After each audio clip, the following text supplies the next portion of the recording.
The child's scream died in her throat as Sarah clamped a hand over her mouth, pressing them both against the cold stone wall of the abandoned chapel, while footsteps echoed in the darkness outside. 3 sets of footsteps, each one belonging to a brother who would gladly tear Sarah apart for what she had done, and the little girl trembling in her arms was the only witness to a massacre that could destroy the fragile peace between vampires and the human settlements that surrounded them. Wait, before the next revelation happens, if this mystery has already captivated you, let us know where you're following this story from. To make sure you don't miss any unexpected alliances or awakened powers, subscribe and join our circle. The game is about to change. Now, back to the scene. Sarah's enhanced hearing picked up the sound of her eldest brother's voice, low and dangerous. "We know you're here, little sister. We can smell your fear, and we can smell the child." The girl, Emma, barely 6 years old with tangled blonde hair and tear-stained cheeks, whimpered against Sarah's palm. Sarah held her closer, her other arm wrapped protectively around the small body that radiated warmth and life and everything Sarah's kind had lost centuries ago. "Shh," Sarah breathed, so quietly that even with vampire hearing, her brothers shouldn't be able to detect it. "I won't let them hurt you. I promise." It was a promise that might cost Sarah her existence. 3 days ago, she had been a loyal member of the Blackthorn family, one of the most powerful vampire dynasties in the Northern Territories. She had lived by their rules, fed according to their protocols, and turned a blind eye to their occasional cruelties because that was what family did. Family protected each other. Family came first. Then she had stumbled upon the hunting party in the village of Millbrook. The memory burned through her mind with the clarity of fresh horror. Her brothers, Lucian, Dimitri, and Marcus, descending on the small settlement like wolves among sheep. The screaming, the blood, the bodies. And Emma's mother pressing her daughter into Sarah's arms with her dying breath, begging the vampire woman, who had always shown kindness during her rare visits to the village, to save her child. Sarah had looked into that dying woman's eyes and made a choice that shattered 300 years of family loyalty. She had run. "Sarah!" Lucian's voice was closer now, just outside the chapel door. "Stop being foolish. Give us the child and we'll forget this ever happened. You'll come home, we'll handle the mess in Millbrook, and everything goes back to normal." Normal, Sarah whispered bitterly. Normal meant slaughter. Normal meant treating humans as nothing more than food and entertainment. Normal meant becoming the kind of monster she had spent 3 centuries trying not to be. She couldn't do it anymore. The chapel door exploded inward, ancient wood splintering under supernatural force. Lucian stood in the doorway, backlit by moonlight, his tall frame radiating lethal grace. He was the oldest of the Blackthorn siblings, turned nearly 400 years ago, and he carried that age like a weapon. His dark hair was pulled back in a severe queue, and his eyes, once brown, now the burnished gold of a true predator, fixed on Sarah with disappointment and rage in equal measure. "There you are," he said softly, "and you've brought our dinner with you. How thoughtful." Behind him, Dimitri and Marcus entered, flanking their eldest brother like an execution squad. Dimitri, always the coldest of them, smiled with his usual cruelty. Marcus, the youngest brother, aside from Sarah herself, looked almost sad. "Sarah," Marcus said, his voice gentle, "please, just give us the girl. Don't make this harder than it needs to be." "She's a child," Sarah said, her own voice steadier than she felt. "A 6-year-old child who watched you murder her mother, her father, her entire village? What possible threat could she pose to us?" "She's a witness," Dimitri replied, as though it were obvious. "Witnesses talk. Talk leads to hunters.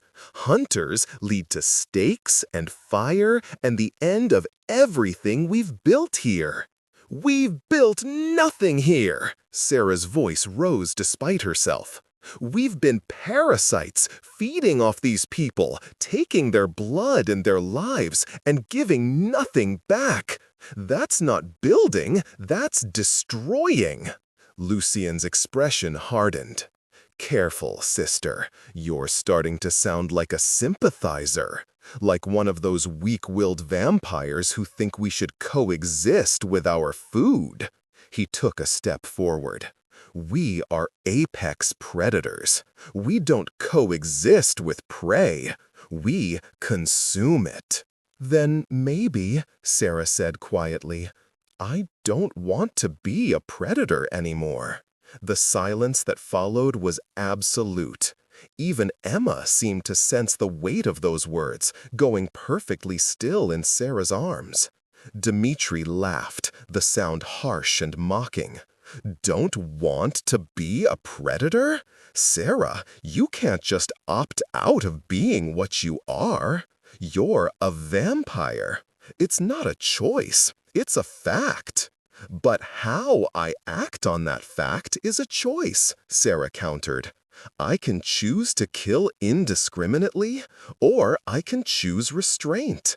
I can choose to protect instead of destroy. She tightened her hold on Emma. And I choose to protect this child. Then you choose death, Lucien said flatly. Family law is clear, Sarah. Betrayal of the family is met with final death. You've not only betrayed us by interfering with our hunt, but you've stolen what was rightfully ours. His eyes flicked to Emma with cold calculation. The girl dies, and so do you. Sarah's mind raced. She was outnumbered 3-1, and while she was fast and reasonably strong for her age, she was no match for 3 older vampires, especially not Lucien. Her only advantage was the chapel itself. The symbols carved into the stone, the blessed ground beneath their feet, the holy relics that still held fragments of power even in this forgotten place. This is consecrated ground, she said, backing slowly toward the altar. You can't use your full strength here. Neither can you, Dmitri pointed out. And we don't need full strength to handle one rebellious sister and a terrified child. He moved with blurring speed, crossing the chapel in an instant. Sarah barely had time to turn, shielding Emma with her body as Dmitri's claws raked across her back. Pain exploded through her, but she didn't let go of the girl. "Run," she gasped to Emma, pushing her toward the back of the chapel where a small door led to the crypts below. "Run and hide, and don't come out until sunrise." Emma hesitated for just a moment, her wide eyes meeting Sarah's. Then she ran, disappearing through the doorway in a flash of small limbs and terror. Dmitri started after her, but Sarah grabbed him, using every ounce of her vampire strength to pull him back. They crashed into a row of ancient pews, wood cracking under the impact. "You'll have to go through me," Sarah snarled, her fangs bared. "That," Lucien said, advancing with Marcus beside him, "can be arranged." What followed was brutal and one-sided. Sarah fought with the desperation of someone who had nothing left to lose, but against 3 experienced vampires, she was overwhelmed within minutes. Lucien caught her by the throat and slammed her against the altar hard enough to crack the stone. Dmitri pinned her arms. Marcus, looking genuinely regretful, held her legs. "Last chance," Lucien said, his face inches from hers. "Tell us where the child is hiding. Do that, and I'll make your death quick. Refuse, and we'll take our time." Sarah spat blood in his face. "Go to hell." Lucien wiped the blood away slowly, his expression glacial. "Wrong answer, sister."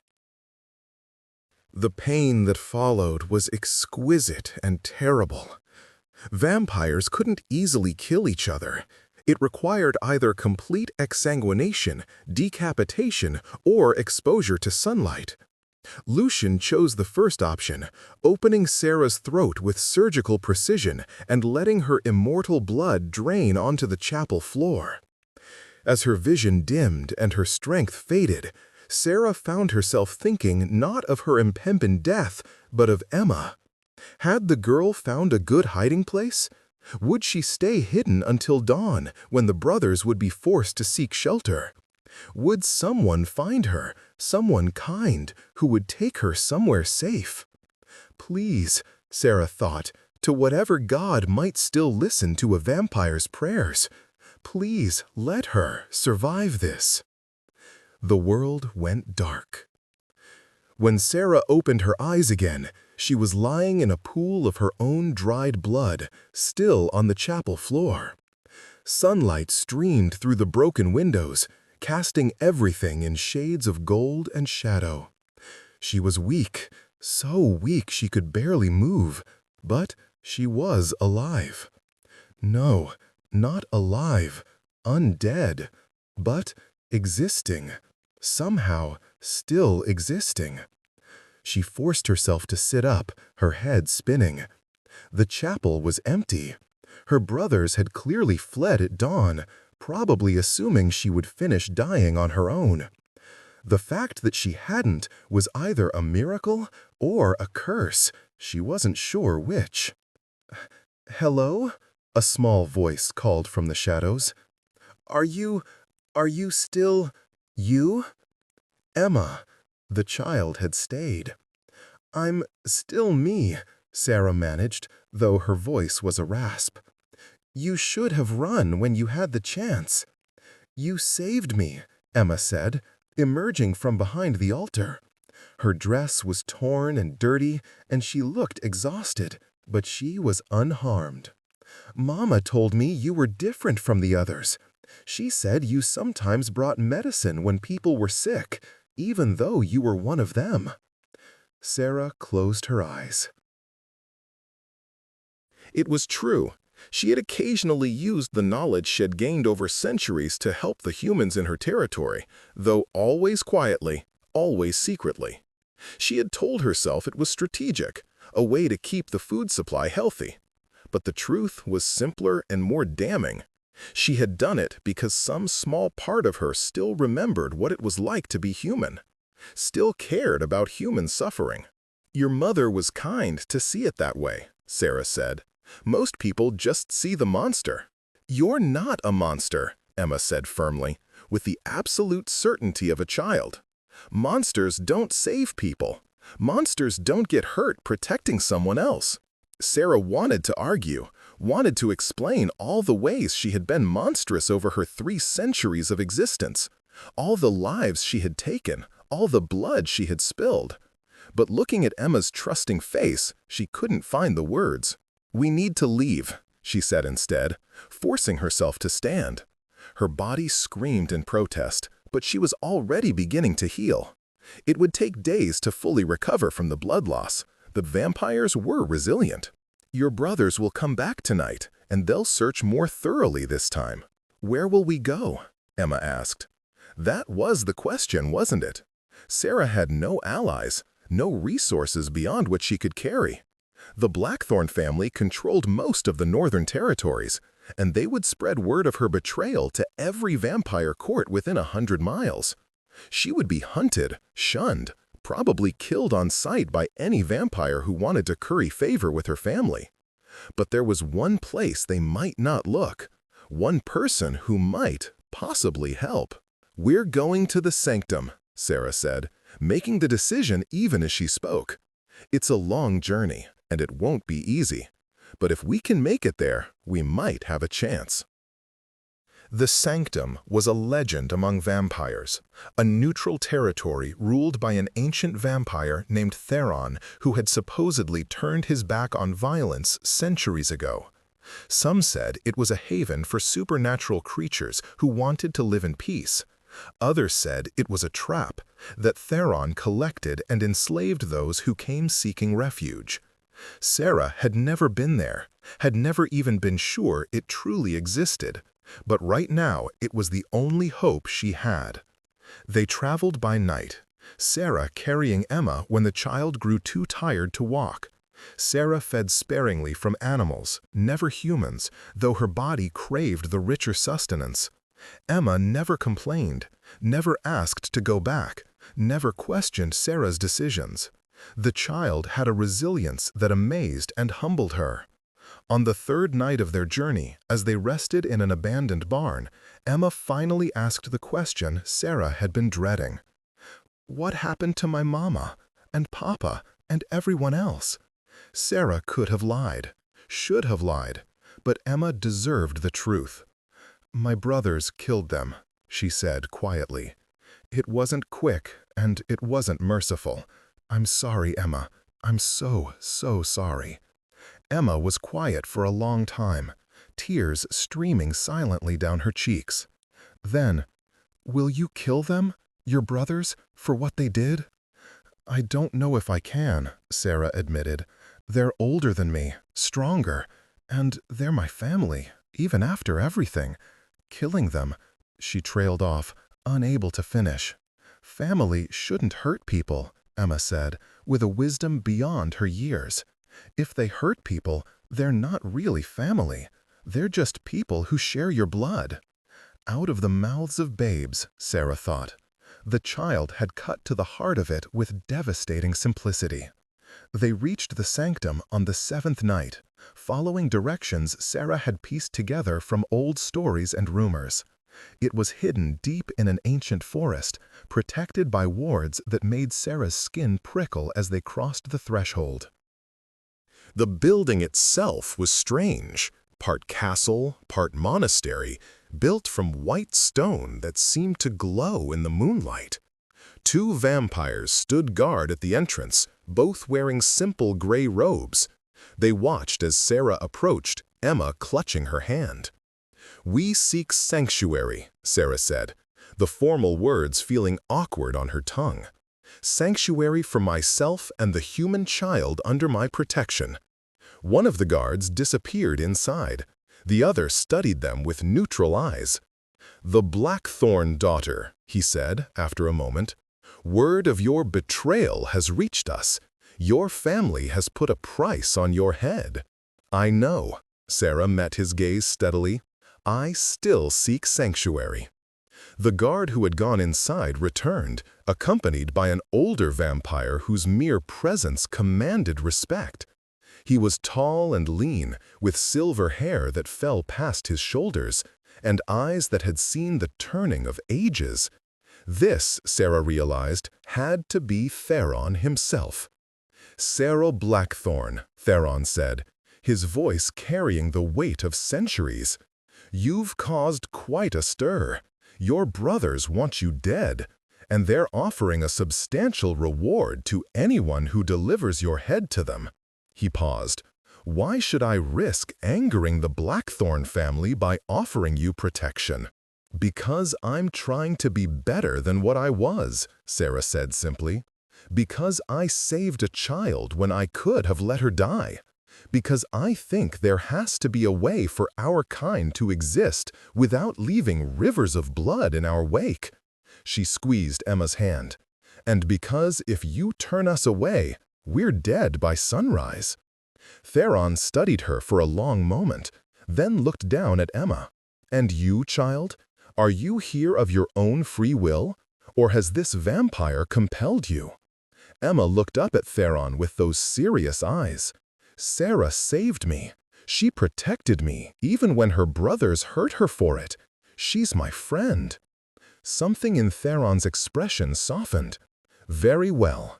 I grant you sanctuary, Sarah Blackthorn, and companion. But understand, sanctuary comes with conditions. You will follow our rules. You will feed only on what we provide. And you will contribute to the community here in whatever way I deem appropriate." "Agreed," Sarah said, relief washing through her. "Thank you."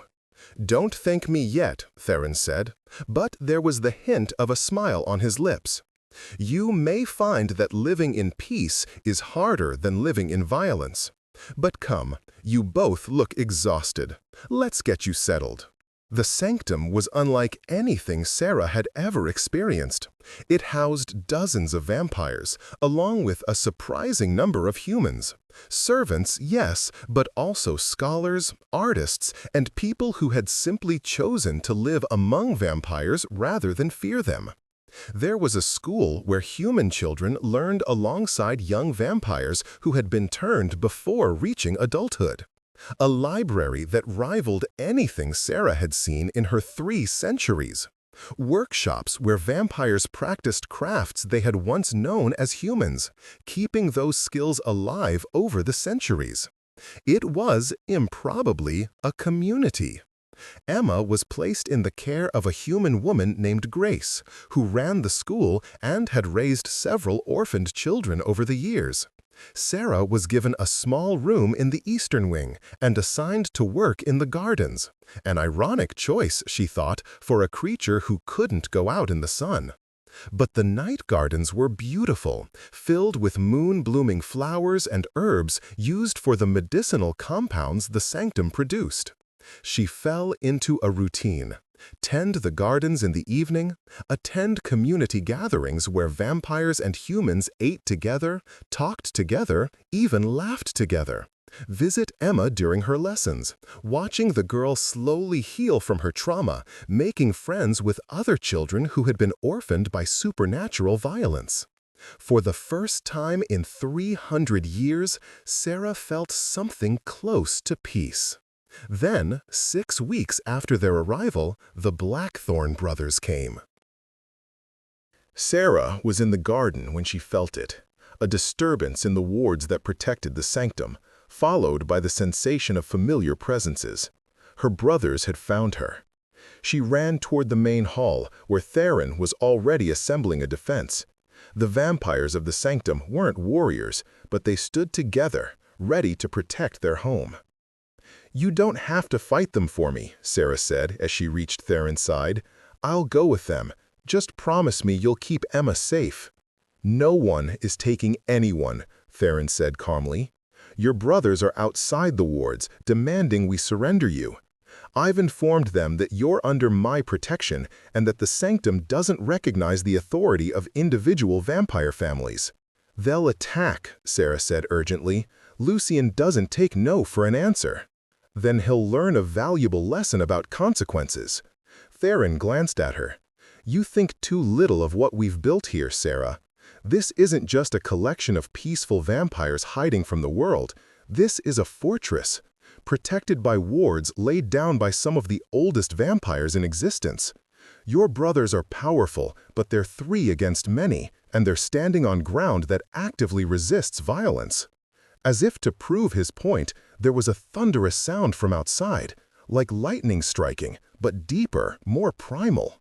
Through the windows, Sarah could see her brothers being thrown back by an invisible force, their attempts to breach the wards failing spectacularly. Lucian's roar of frustration was audible even inside the hall. "However," Theron continued, "they can wait outside those wards indefinitely, and that becomes a problem. They'll eventually bring reinforcements, turn this into a siege." He looked at Sarah thoughtfully. "Unless we resolve this differently." "What did you have in mind?" Sarah asked warily. "I propose a parley. Your brothers want blood for your betrayal. You want to protect the child and live in peace. Perhaps we can find a middle ground." "There is no middle ground with Lucian," Sarah said bitterly. "You don't know him like I do. He sees everything in terms of dominance and submission. Either you obey the family or you're an enemy." "Then perhaps," said a small voice from behind them, "he needs to see what family should really mean." They turned to find Emma standing there, Grace trying to pull her back to safety. But the child shook off the woman's hand and walked forward with determination. "Emma, no," Sarah said. "Stay back. This is dangerous." "They want me dead," Emma said matter-of-factly, "because I saw what they did. But if I tell them I won't talk, if I promise to keep their secret, maybe they'll leave us alone." "Sweetheart, it doesn't work that way," Sarah began. "Then make it work that way," Emma interrupted, and there was steel in her young voice. "You saved me. Let me help save you." Theron studied the child with interest. She has courage, this one. And perhaps she has a point. Sometimes the solution to violence isn't more violence, but simply removing the reason for it. Against Sarah's protests, Theron arranged the parley. It took place at the ward line, with Theron and several of his strongest vampires present as neutral mediators. Sarah stood with Emma beside her, and across the barrier, her 3 brothers waited. Lucian looked even more dangerous than Sarah remembered, his rage barely contained. Dimitri seemed amused by the whole situation. Marcus looked trapped between duty and doubt. "So," Lucian said coldly, "the traitor comes out to face judgment, and she brings the stolen property with her. How convenient!" "The child is not property," Theron said sharply. "She is a living being with rights, even by our oldest laws." "She is a witness to a sanctioned family hunt," Lucian countered. "By our law, she should have been silenced immediately." "Your law," Theron replied.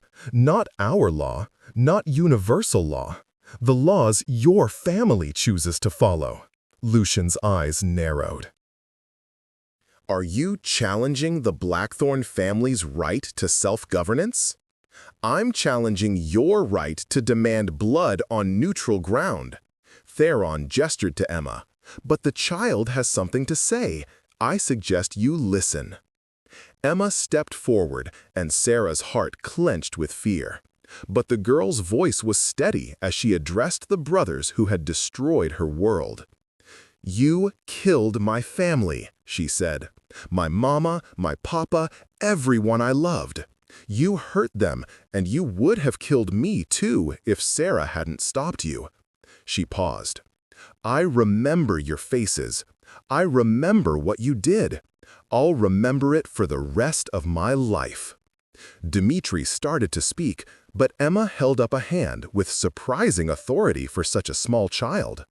"But I won't tell," she continued. "I won't tell the hunters. I won't tell anyone who might hurt you or other vampires. Not because you deserve my silence, but because Sarah deserves to live in peace. Because she showed me that not all vampires are monsters." She looked directly at Lucian. "I'll keep your secret. In exchange, you leave us alone. You let Sarah live here, and you never come after either of us again. That's the deal." The silence that followed was profound. Sarah could see the calculation in Lucian's eyes, weighing options, considering angles. "And if we refuse?" Lucian asked softly. "If we simply kill you both and eliminate the problem permanently?" "Then you go to war with the Sanctum," Theron said, his voice carrying absolute certainty. "And I promise you, Lucian Blackthorn, that's a war you'll lose. Your family is powerful, but they're not the only power in this world. Push me, and I'll make it my personal mission to see the Blackthorn line ended." It was a threat, naked and unmistakable. And from the way Lucian's face paled slightly, he recognized it as genuine. Marcus stepped forward, speaking for the first time. "Maybe we should consider it, brother," the child's offer. "It solves our problem without further bloodshed." "You would take a human child's word?" Lucian demanded. "I would take Sarah's word," Marcus said quietly. "And if Sarah vouches for the child, that's enough for me." He looked at Sarah across the barrier. "You were always the best of us, sister. The most human, even after centuries. Maybe that's not the weakness we thought it was. Dmitri sighed dramatically. Oh, very well. I suppose endless warfare does get tedious. I'll accept the brat's terms. He looked at Sarah with something that might have been respect. But Sarah, you understand what this means? You can never come home. You're cut off from the family, from our resources, from everything we built together. Once we walk away, you're not a Blackthorn anymore. I understand, Sarah said, and realized it was true. She had made her choice the moment she ran with Emma in her arms. Everything after had just been confirmation. Lucian was the last to agree, and he did so with obvious reluctance. Fine. The child keeps our secret. We leave you both alone.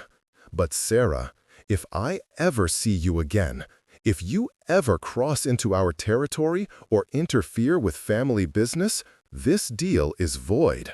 Understood? Understood, Sarah replied. Her brothers left without another word, disappearing into the forest like shadows dissipating at dawn. Sarah watched them go, feeling a complex tangle of emotions: grief for the family she had lost, relief that the immediate danger had passed, and uncertainty about what came next. Emma slipped her small hand into Sarah's larger one. "Are you sad?" the child asked. "A little," Sarah admitted. "They were my family for a long time." "Now you have a new family," Emma said simply. "Me and Grace and everyone here, if you want us, I mean." Sarah looked down at this remarkable child who had shown more courage and wisdom than most adults she had known. Then she looked at Theron, who nodded encouragingly, at Grace, who was smiling. To the other vampires and humans of the sanctum, who had stood ready to fight for her even though she was a stranger. "Yes," Sarah said, her voice thick with emotion. "I want that very much." The years that followed were ones of growth and gradual healing. Emma flourished at the sanctum, growing from a traumatized 6-year-old into a confident young woman who showed no fear of the vampires around her. She developed a gift for mediation, often helping resolve disputes between the supernatural and human residents. Sarah threw herself into learning everything she could about the sanctum's philosophy of peaceful coexistence. She studied with Theron, who had centuries of wisdom to share about restraint, compassion, and the difficult art of choosing mercy over instinct.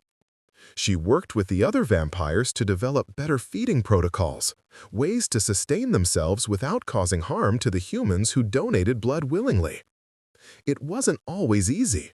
There were vampires who came to the sanctum seeking refuge but couldn't adapt to the restrictions, who left after a few months to return to their old ways. There were humans who couldn't fully overcome their fear and distrust of vampires, no matter how peaceful the community seemed. There were debates, conflicts, moments when the delicate balance they were trying to create seemed impossibly fragile. But slowly, steadily, it worked. 5 years after arriving at the sanctum, Sarah was appointed as one of Theron's advisors, responsible for integrating new refugees into the community. 10 years later, she helped establish a network of similar sanctuaries across 3 different territories, creating safe havens for vampires who wanted to change. Emma, now 16, had become Sarah's assistant, using her unique perspective as someone who had suffered at vampire hands but chose forgiveness over vengeance. Together, they counseled newly arrived vampires who struggled with their nature, helped human refugees who had fled from vampire violence, and slowly, carefully, built bridges between 2 species that had been enemies for millennia. On the 10th anniversary of their arrival at the sanctum, Theron hosted a celebration. It was a warm spring night, the gardens in full bloom, and the courtyard was filled with vampires and humans mingling freely. Someone had brought out instruments, and music drifted through the air. Sarah stood at the edge of the gathering, watching Emma dance with a young human boy who clearly adored her. The girl had grown beautiful, strong, full of life that seemed miraculous considering where she had started.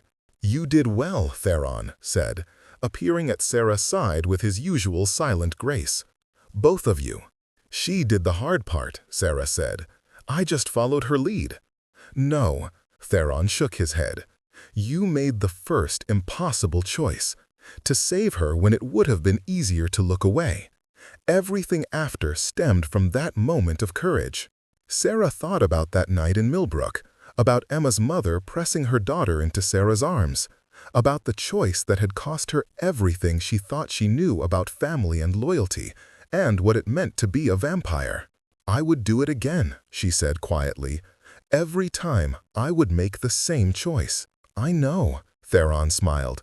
"That's why you belong here." Movement at the gate caught their attention.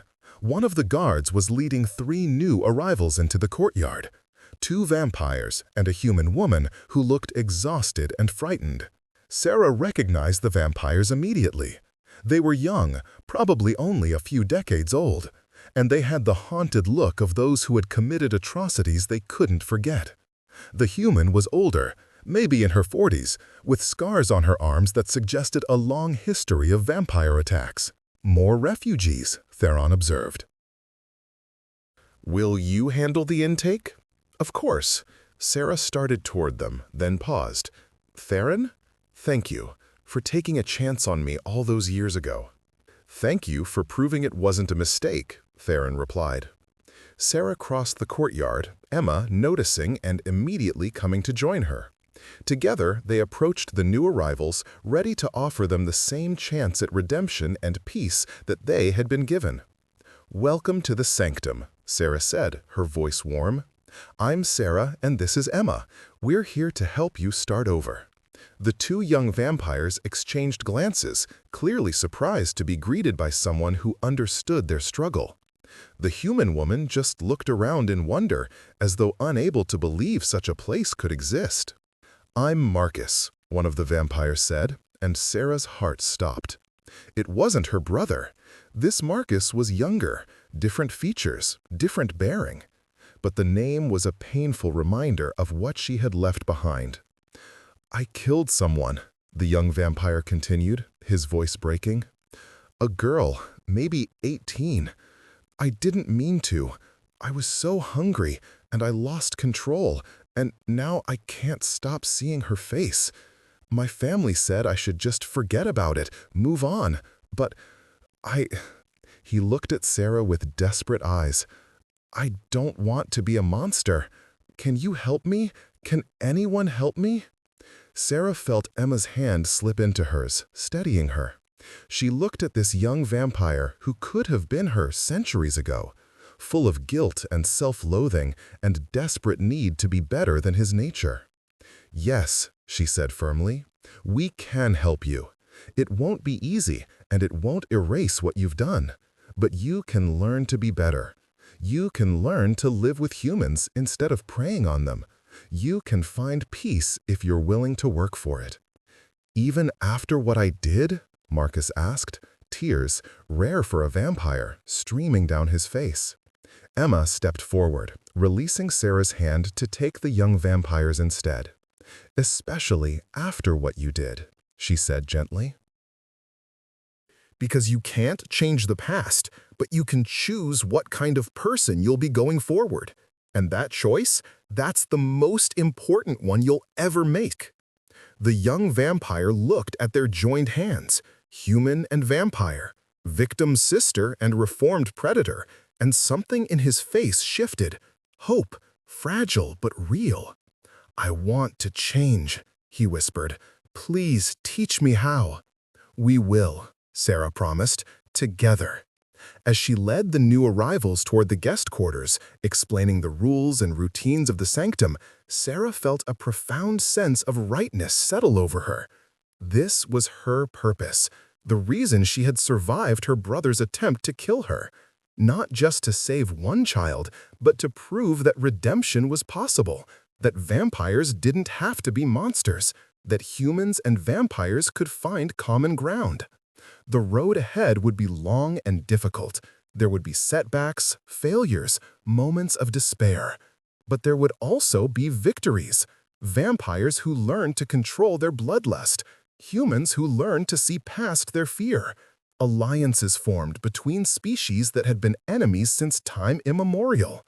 And at the center of it all, the bond between a vampire who chose mercy and a human child who chose forgiveness would stand as proof that change, no matter how impossible it seemed, was always within reach.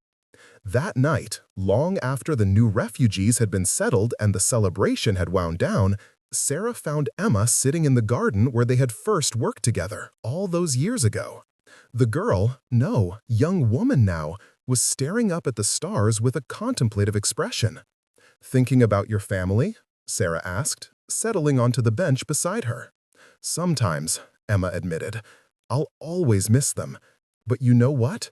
They'd be proud of what we're doing here. My mother especially. She always believed the best in people, even when they didn't deserve it." She looked at Sarah. "She believed in you. Even when you were still with your brothers, when you'd come to the village pretending to be just a traveler, she saw something good in you." "She was wiser than I gave her credit for," Sarah said softly. "I wish I could have saved her too." "You did save her," Emma said. "By saving me, by proving that her faith in you wasn't misplaced, you saved what mattered most to her, hope, the belief that things could be better." Sarah pulled Emma into an embrace, this girl who had become like a daughter to her over the years. "When did you get so wise?" she asked, her voice thick with emotion. "I had a good teacher," Emma replied, returning the hug fiercely. "Several, actually. But you were the first one who showed me that courage wasn't about being unafraid.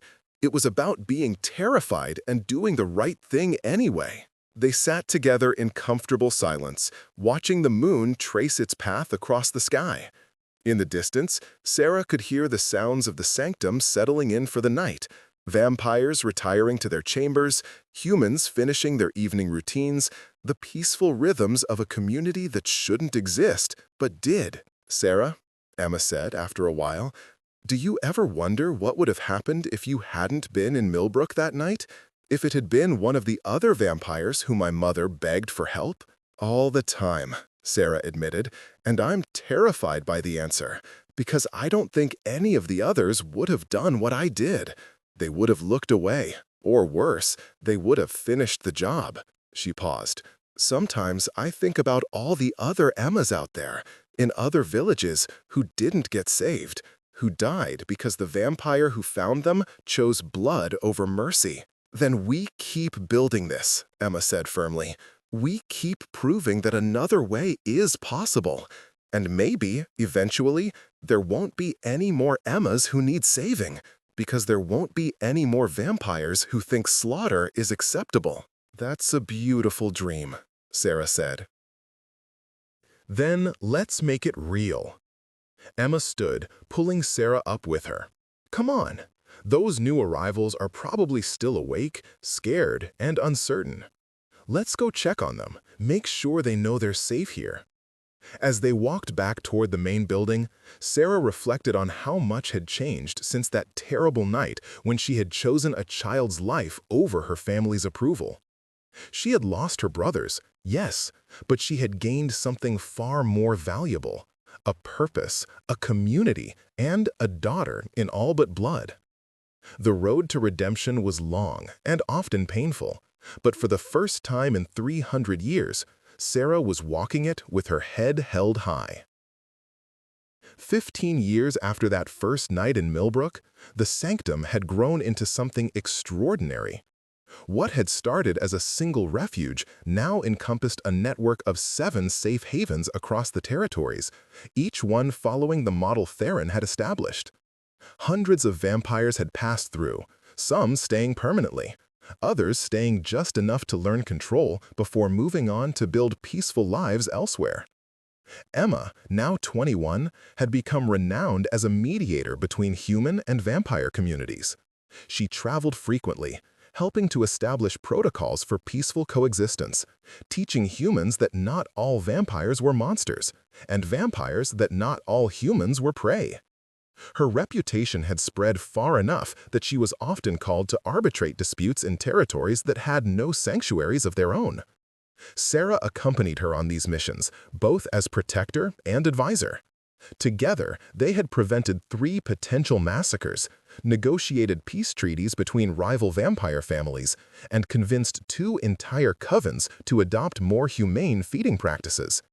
It was exhausting, dangerous work, but it was also deeply fulfilling. They were returning from one such mission, traveling through the borderlands between territories when they encountered a group of refugees, 4 vampires and 7 humans, all of them fleeing from what they described as the Purge. "What purge?" Sarah asked, a cold feeling settling in her stomach. The eldest of the vampires, a woman named Helena, who looked to be in her 40s but claimed to be nearly 200 years old, explained in a shaking voice. "The Blackthorn family has gone mad. They're claiming that peaceful coexistence is a disease, that sanctuaries like yours are corrupting young vampires and making them weak. They've declared war on anyone who associates with the Sanctum Network." Sarah's blood ran cold. When did this start? 2 weeks ago. They began with the sanctuary in the Western Valleys, burned it to the ground, killed anyone who resisted. Helena's eyes were haunted. "Sarah, they're not just targeting vampires anymore. They're killing humans too. Anyone who's lived peacefully with our kind. They say they're sending a message about the natural order." Emma's face had gone pale. "How many dead?" 47 at last count, and they're moving east. Helena looked at Sarah with recognition dawning in her eyes. "Wait, you're Sarah Blackthorn, the traitor sister, the one who started all this." "Yes," Sarah said quietly. "I'm the one who started this." One of the human refugees, a young man barely older than Emma, spat on the ground. "Then this is your fault. All those deaths, they're on you." The accusation hit like a physical blow, but Sarah couldn't deny its truth. She had known from the moment she saved Emma that there would be consequences. She had just never imagined they would be this catastrophic. "You're right," she said, her voice steady despite the guilt crushing her chest. "This is my responsibility, which means it's also my responsibility to stop it." She looked at Emma. "Get these people to the sanctum. Make sure Theron knows what's happening." "I'm going to confront my brothers." "Absolutely not," Emma said immediately. "Sarah, they tried to kill you once. They'll succeed this time." "Maybe," Sarah managed a sad smile, "but I have to try. I can't let more people die because of a choice I made 15 years ago." "Then I'm coming with you." "No," Sarah's voice was firm. "Emma, you're needed here. Someone has to continue the work we've started, and if I don't come back—" "Don't talk like that." "If I don't come back," Sarah continued, "the Sanctum Network needs you. The refugees need you. The vampires who are trying to change need you. You've become the heart of this movement, Emma. I'm just the person who started it." She pulled Emma into a fierce embrace. "Promise me you'll keep fighting, no matter what happens to me." Emma was crying now, tears streaming down her face. "This isn't fair. You saved me. You gave up everything for me. I can't just let you walk into certain death." "You're not letting me do anything," Sarah said gently. "I'm choosing this, the same way I chose to save you in that chapel, because some things are worth dying for. And the chance to stop a war, to save all those people my family wants to kill, that's worth my life." Helena stepped forward. "I'll go with you. I know the Blackthorn's territory, and I have connections, people who might be willing to help." "Me too," said another vampire from the refugee group, a young man with fierce eyes. "The Blackthorns killed my partner in the Western Valley attack. I want to make them answer for it." One by one, the other vampires volunteered, until Sarah had a small group of allies. Not enough to fight the Blackthorn family head-on, but perhaps enough to make a difference. Emma finally released her hold on Sarah, wiping her tears away with angry swipes of her hand. "Fine, but you're taking this." She pulled off a pendant she always wore, a small crystal that Theron had enchanted years ago as protection. "It won't stop them from killing you, but it might buy you enough time to talk, and talking is your best weapon." Sarah took the pendant, the crystal warm from Emma's skin. "I'll come back if I can," she promised, "but if I don't—" "I know," Emma said, her voice breaking. "I'll keep fighting. I'll finish what we started. But Sarah, I'll also never forgive you for making me promise that." They parted ways at dawn, Emma leading the refugees toward the sanctum, while Sarah and her small band of volunteer fighters headed west toward Blackthorn territory and whatever fate awaited them there. The journey took 5 days, and with each passing mile, they encountered more evidence of the Blackthorn's campaign. Villages where every human had been killed, left as warnings. Vampires who had been staked and left for the sun, their ashes marking the boundaries of what the Blackthorns considered acceptable behavior. It was systematic, brutal, and terrifyingly effective. The message was clear: coexistence would not be tolerated. On the 5th night, as they approached the Blackthorn estate, Sarah called her group to a halt. "This is as far as you come," she told them. "What happens next, I need to do alone." "That's suicide," Helena protested. "Maybe," Sarah agreed. "But if I bring an armed group to their gates, it becomes an attack. This way, it's a family matter. That might be enough to at least get me in the door." She could see they wanted to argue, but they also understood the logic. Reluctantly, they agreed to wait in the forest, ready to intervene if needed, but staying hidden unless absolutely necessary. Sarah approached the Blackthorn estate as dawn approached, timing her arrival deliberately. The family would be preparing to retire for the day, their guards slightly lowered by the approaching sunlight. The gates stood open, a calculated arrogance that said the Blackthorns feared no threat. She walked through those gates like she was walking to her execution. Perhaps she was. The courtyard was exactly as she remembered it, the ancient stones, the fountain that never ran dry, the darkness that seemed to cling to everything like a physical presence. And standing on the steps of the main house, as though he had been expecting her, was Lucian. "Sister," he said, his voice carrying across the courtyard. "How predictable. I told Dimitri you'd come. He bet you'd send an army instead. I know you better than that. You always did prefer the dramatic gesture." "Lucian." Sarah stopped in the center of the courtyard, deliberately exposing herself, showing she had no weapons, no hidden agenda. "We need to talk." "Do we?" Lucian descended the steps with his usual predatory grace, Dimitri and Marcus emerging to flank him. "I rather think the time for talking ended 15 years ago, when you betrayed your family for a human child." "I saved an innocent life," Sarah said. "That's not betrayal, that's basic morality." "Morality?" Dimitri laughed coldly. "She speaks of morality. Tell me, sister, where was your morality for the 300 years you fed on humans just like the rest of us? Did those lives not matter? Or did morality only become important when you looked into one particular child's eyes?" It was a fair question, and one Sarah had asked herself countless times. "You're right," she said. "I spent 3 centuries being exactly what you are. A predator who rationalized my actions, who told myself that humans were lesser beings so their deaths didn't matter. But that night in Millbrook, something changed.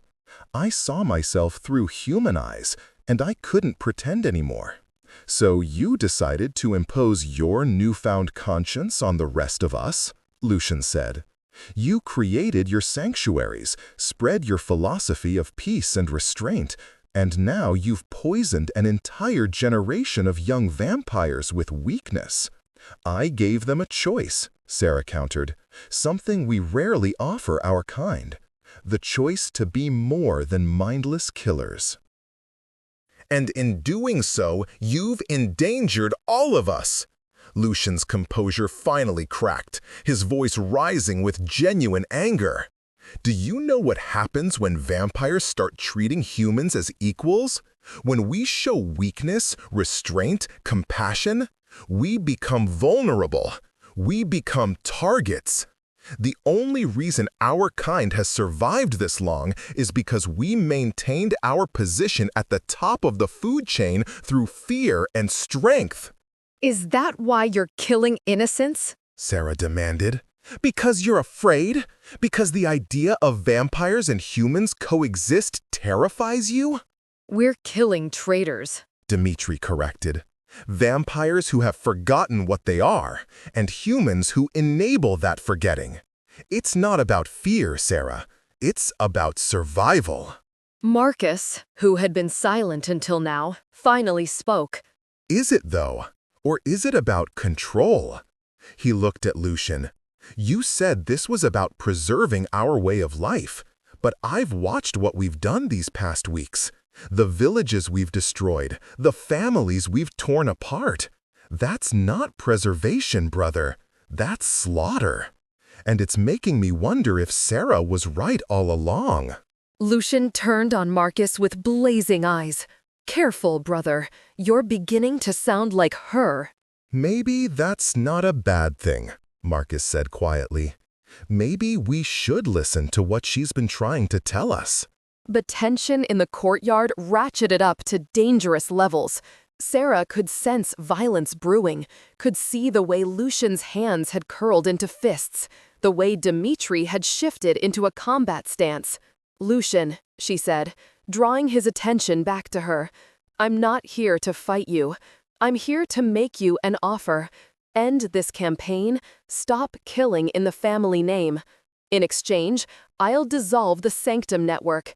I'll disappear, take myself completely out of the equation. The vampires who want to live peacefully can do so on their own, without my influence. Sarah, no, Marcus started, but she held up a hand. This started because of me. My choice to save Emma, my choice to create the sanctuaries. If my absence will end the bloodshed, then I'll remove myself, willingly. Lucian studied her with those ancient, calculating eyes. You're offering to sacrifice yourself to save your precious movement. Noble. His smile was cruel. But your offer is predicated on a false assumption, sister. You think this is about you. It's not. It never was. Sarah felt her stomach drop. What do you mean? The sanctuaries, the peaceful coexistence, the philosophical debates about morality. All of that is just symptom, not cause. Lucian began to circle her slowly, like a predator toying with prey. The real problem is what you represent. Change, evolution. The idea that vampires don't have to remain static, don't have to cling to traditions and hierarchies that have served us for millennia. That's what threatens us, Sarah. Not you specifically, but the concept that things can be different. So you'll kill anyone who dares to imagine a better way? Sarah demanded. We'll do whatever necessary to preserve our civilization, Dimitri answered. Even if that means burning out the rot before it spreads further. Sarah felt her hope crumbling. She had thought she could reason with them, could find some compromise that would end the violence. But they weren't interested in compromise. They were interested in domination, in maintaining a status quo that kept them powerful and humans subjugated. Then we're at an impasse, she said quietly. Because I can't let you continue this massacre, and you won't stop willingly. Finally, Dimitri said, drawing a wicked-looking blade from his coat. She understands. This ends here, Sarah. One way or another. The attack came from three sides simultaneously. Lucian with his centuries of combat experience, Dmitri with his cruel precision, and Marcus. Marcus moved to block Dmitri's blade. "What are you doing?" Dmitri snarled, shocked into stillness. "Choosing," Marcus said, positioning himself between Sarah and his brothers. "I'm choosing to believe that change doesn't have to mean destruction, that Sarah's way might actually be better than ours." "Traitor!" Lucian's roar echoed off the courtyard walls. "You would betray your own blood for her naive fantasies?" "I'm not betraying anyone," Marcus said firmly. "I'm trying to save us, all of us. Because if we continue down this path, if we make ourselves into the monsters humans already believe we are, then we're ensuring our own extinction. Sarah's showing us a way to survive and evolve. Why can't you see that?" "Because evolution means death. The death of what we were, what we've always been. I won't allow it." He moved with blinding speed, but Marcus was ready. The two brothers collided with the force of centuries-old vampires, crashing through the stone fountain in a spray of water and ancient masonry. Dmitri came at Sarah, and she met him with every ounce of skill she'd developed over 300 years. They were evenly matched in age and power, but Dmitri had spent the last 15 years honing his combat abilities, while Sarah had spent hers learning to heal and build and create. It showed in the fight. Within moments, he had her on the defensive. "You were always the weakest," Dmitri taunted, his blade opening a gash across her shoulder. "Too soft, too human. Mother should have left you in the grave where she found you." Sarah's blood, dark and viscous, flowed from the wound, but she ignored the pain. "Maybe being human isn't weakness," she gasped, dodging another strike. "Maybe it's what could save us all." "Human philosophy from a vampire mouth," Dmitri sneered. "Pathetic." The fight was going badly. Marcus was holding his own against Lucian, but barely, and Sarah was losing ground rapidly against Dmitri. In minutes, maybe less, they would both be defeated and the massacre would continue unabated. Then the sun broke over the eastern horizon. Dmitri hissed, pulling back instinctively from the golden light that began to flood the courtyard. Lucian and Marcus separated, both seeking the shadows of the building's walls. Sarah felt the burning on her own skin, the agony that all vampires experienced in direct sunlight. But she didn't retreat. Instead, she moved toward the center of the courtyard, toward the brightest concentration of sunlight, even as her skin began to smoke and blister. She pulled Emma's crystal pendant from around her neck, holding it high. "Enough!" she cried, and her voice carried supernatural force, echoing with power she barely understood. The crystal blazed with light, not sunlight, but something else, something that made even the ancient vampires flinch. "This ends now." "Sarah, what are you doing?" Marcus shouted. "The sun will kill you." "Maybe," Sarah said, her voice surprisingly calm despite the excruciating pain. "But I learned something in my years at the Sanctum. I learned that sometimes the only way to stop a cycle of violence is to refuse to participate in it, even if that refusal costs you everything." She looked at each of her brothers in turn. "I won't fight you anymore. I won't run. If you want me dead, then kill me. But do it here, now, in the sunlight, where you'll have to face what you're doing." "This is insane," Dmitri said, but there was uncertainty in his voice. "Lucian, she's bluffing. She'll move out of the sun before it kills her." But Sarah didn't move. She stood in the burning light, feeling her skin char and crack, feeling the agony of imminent death. And she didn't move. "Sarah!" Marcus was openly weeping now. "Please, don't do this." I have to, Sarah said, and she was crying too, tears evaporating on her burning cheeks. Someone has to show you that there's another way. Someone has to prove that mercy and sacrifice and love are stronger than fear and violence and hate. Her vision was starting to blur, her body beginning to shut down. I choose to be that someone. She felt her legs give out, felt herself collapsing toward the sun-scorched stones. This was it, then, the end of her long, complicated existence. She only hoped it would mean something, hoped that her death might somehow break the cycle of violence she had inadvertently set in motion. But before she hit the ground, strong arms caught her, pulling her back into shadow. Marcus held her, his own skin smoking from the brief moment of sun exposure required to reach her. "You've proven your point, sister," he said, his voice breaking. "You've proven it 1,000 times over. Now, please, let me save you the way you once tried to save me." Sarah looked up at him through fading vision and saw something she never expected to see on Marcus's face: understanding, acceptance, love. "Lucian," Marcus called across the courtyard, "look at her. Look at what she was willing to do to prove her convictions. Can you honestly say our way is stronger than this?"